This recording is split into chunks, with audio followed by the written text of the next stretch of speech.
வணக்கம்.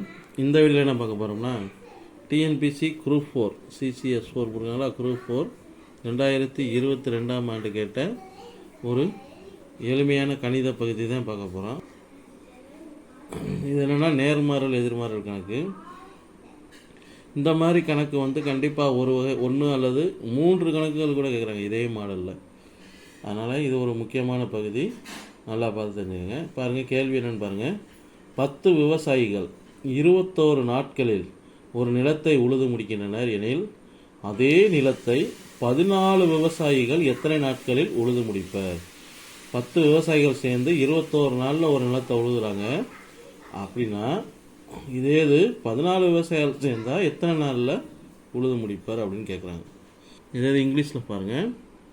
10 farmers will plow the land in 21 days. In how many days 14 farmers will plow the same land அப்படின்னு சொல்லி கேட்குறாங்க.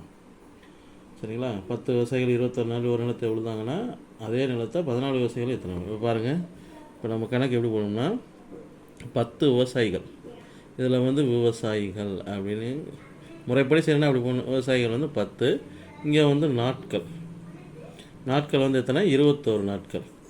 அது அப்போ விவசாயிகள் எத்தனை? அடுத்த அதே வேலையை வந்து 14 விவசாயிகள் எத்தனை நாட்கள் இது தெரியாது, அதனால் எக்ஸ்னு வச்சுக்கிறோம். சரிங்களா? இப்போ பாருங்கள், விவசாயிகள் 10லேருந்து 14னா அப்போ விவசாயிகளோட எண்ணிக்கை கூடுது. நாட்கள் என்ன செய்யும்? இப்போ 10 பேர் சேர்ந்து 21 நாள், அப்போ விவசாயிகளோட எண்ணிக்கை கூடுச்சுன்னா நாட்கள் வந்து குறையும். அப்போ இது வந்து எதிர்மாறல்னா இது அப்படியே தானே போட்ட வேண்டியது. இப்போ பாருங்கள், 10 வந்து இடையில பகுதி வகுத்தலாம் மாற்ற வேண்டியது, இந்த 21 பெருக்கலாம். அப்போ என்ன வரும்? 10/14 × 21. பாருங்கள், இதை வந்து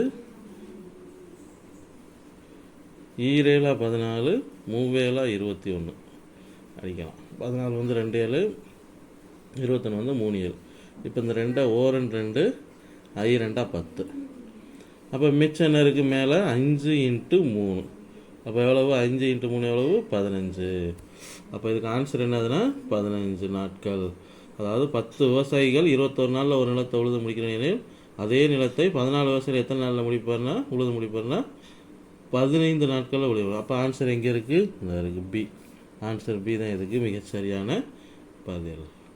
இதே மாதிரி இந்த வேலை நாட்கள் கணக்கு, இந்த நேர்மாறல் எதிர்மாறலில் மினிமம் ஒரு கணக்கிலிருந்து 3 கணக்குகள் வரைக்கும் கேட்குறாங்க.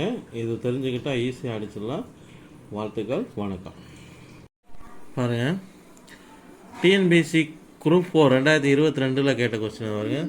சிசிஎஸ் 4 2022 இதில் கேட்ட கொஸ்டின் என்னென்னா, 4/3.5 = 2/5 என்பதற்கு சமமான விகிதம் அப்படின்னு சொல்லி கேட்டிருக்காங்க. இந்த அடுக்கில் கொடுத்தா பயந்துடாதீங்க, ஏன்னா இது மாதிரி கணக்கு வந்து இப்போ டிஎன்பிசியில் அதிகமாக கேட்டுக்கிட்டே வராங்க. இந்த அடுக்கில் கொடுத்தா ரொம்ப எளிமையாக எழுதிடலாம். இப்போ பார்த்தீங்கன்னா நீங்கள் வந்து இப்போ கணக்கு என்ன அது கொடுத்துருக்காங்க?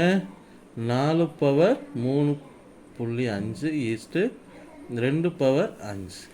சரிங்களா? இப்போ இந்த நம்ம 4 என்ன செய்யலாம்னா 2 × 2ன்னு எழுதலாம்.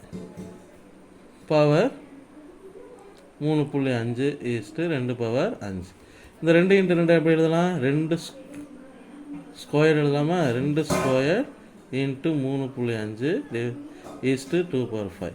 இப்போ நம்ம a/m whole power n = a/m × n, அதாவது அடுக்கு 2ஐயும் பெருக்கலாம். ஒரு a/m பவர் n இருந்துச்சுன்னா a/m × n, mன்னா மாறிடும். அப்போ என்ன செய்யலாம்? 2/2 × 3.5 = 2/5. அப்போ 2 × 3.5 எவ்வளவு? 7. 2 3 7 = 2/5. இப்போ அடிமானம் 2 ஒன்றா இருக்கா? 2 2 இருக்கா? எப்போயுமே அப்படி தான் கொண்டு வரணும். அடிமானத்தை ஒரே மாதிரி கொண்டு வந்துட்டோம்னா இதுக்கு இந்த மாதிரி கணக்குகளுக்கு நம்ம ஆன்சர் கண்டுபிடிக்கிறது ரொம்ப எளிமையாக போயிடும். இப்போ அடிமானம் பாருங்கள், 2லேயுமே 2 2 இருக்கா? அப்போ அதோட அடுக்குகள் வந்து சமமாக இருக்கும். அப்போ 7 இதோட அடுக்குகள் வந்து என்ன சமமான விகிதம் என்னன்னு பார்த்தீங்கன்னா 7:5. இதில் எங்கே இருக்குதுன்னு பாருங்கள், இந்த இருக்குது சி. அப்போ இதுக்கு சரியான ஆன்சர் வந்து சி. சரிங்களா? இங்கிலீஷில் the ratio of 4/3 5 2/5 is same as எதுக்கு சேமானா 7:5க்கு சேம். சரிங்களா? இந்த மாதிரி வந்தால் அடுக்குகளை வந்தால் அடிமானத்தை வந்து ஒரே மாதிரி வர்ற மாதிரி மாற்றிட்டோம்னா இந்த மாதிரி கணக்குகளை நம்ம ஈஸியாக செஞ்சிடலாம். வாழ்த்துக்கள். வணக்கம்.